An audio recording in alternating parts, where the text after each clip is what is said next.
doing a pros and cons of the little dipper dip device. Now, I bought this at my local smoke shop.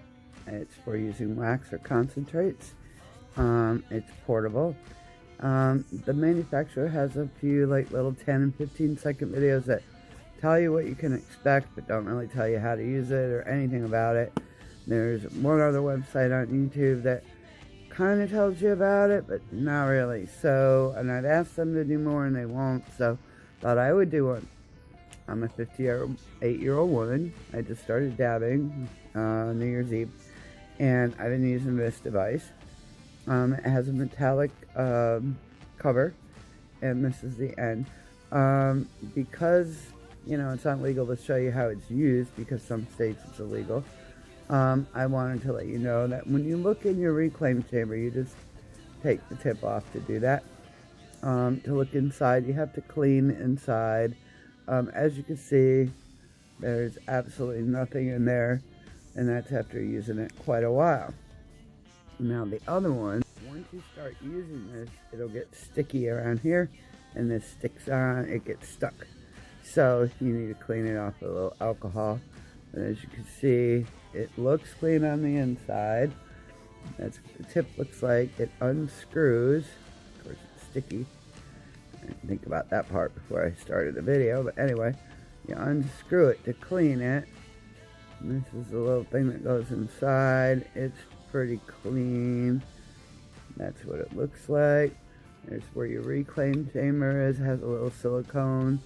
And you take it out to clean it. Well, as you can see, it looks absolutely clean. And there's nothing in the reclaim chamber. So I don't know what good the reclaim chamber does, since I've never actually found anything in here after pretty much a month of using this thing. So there are 3 power settings, which I didn't know. Oops, putting it in backwards. Which I didn't know anything about. But anyway, to turn it on, I'm going to put the cover back on because I'm not going to actually use it in the video, but just so you know, that's going to dip. So you turn it on by pressing this button 5 times, right? And then it has a low, medium, and a high setting. I haven't figured out why I would want to use the low and medium setting, but it's your preference. So to get, each time you turn this on, if you set it down for a few minutes, it resets and you have to turn it back on. And then to change the setting, you have to hit it 3 times. 1, 2, 3. It'll go green. That is the low setting. 1, 2, 3. It'll go yellow. That is the medium setting. 1, 2, 3. It'll go red. And that is the high setting, and that's the setting that I use.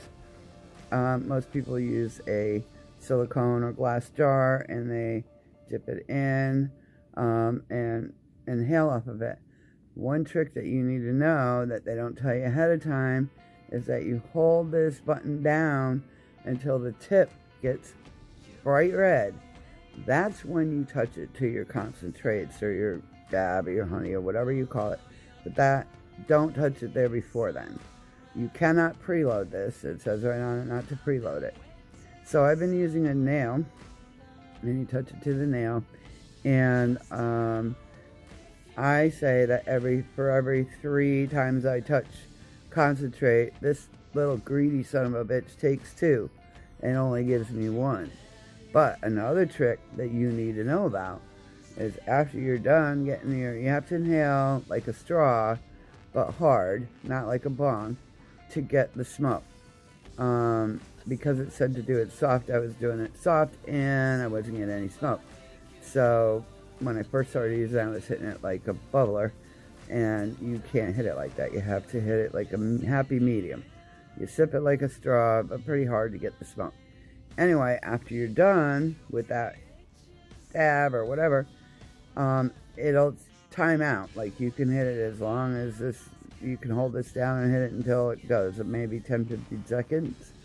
But at the end of it, you turn it on again, and you immediately start sipping at it, and it actually seems to store it in the tip or something, and that's where it's smoking from, instead of the supposedly storing it in the reclaim chamber. That hasn't happened yet in a month of use, but I am getting quite a few extra hits after the original dab. because it seems to be stored in that tip that I showed you that's all sticky, icky. But anyway, that's the tip. And there you have that. So those are the 3 speeds, what you need to do with that, how you turn it on and off, how you adjust the speeds. You figure out what temperature you need it at, and not speed, temperature, sorry. And as far as the dab, I definitely recommend keeping it in a jar. I've been using it on paper. You do not want to touch the red hot tip of this to paper being held in your hand, because I burnt my finger that way. Don't do it. You don't want to set the hot tip down. That's why you need one of them silicone mats, or you put this on, but as if it's sticky like mine gets, the cover gets stuck and you have to stick your fingernail in there to break the seal, and then you can get it off, or you can just clean it. Also, the box does not come with anything, instructions or anything. There's a quick start guide, but it doesn't tell you anything about it doesn't even tell you to press it 3 times to get the settings. So there is another device that they make that also takes cartridges, as well as being able to be used for concentrates. I'm considering getting that next. I don't want to go to a torch because I've had a bad experience, lots of bad experiences with fire around me. So if I do, it'll be butane. But I'm trying to stick within the electric region, the no torch region of dabbing. So if you have any suggestions, I would really appreciate them. But as always, if you have any questions, ask. I leave my comments open. Let me know what you'd like to know about that I can discuss legally. Have a great day. Happy dab.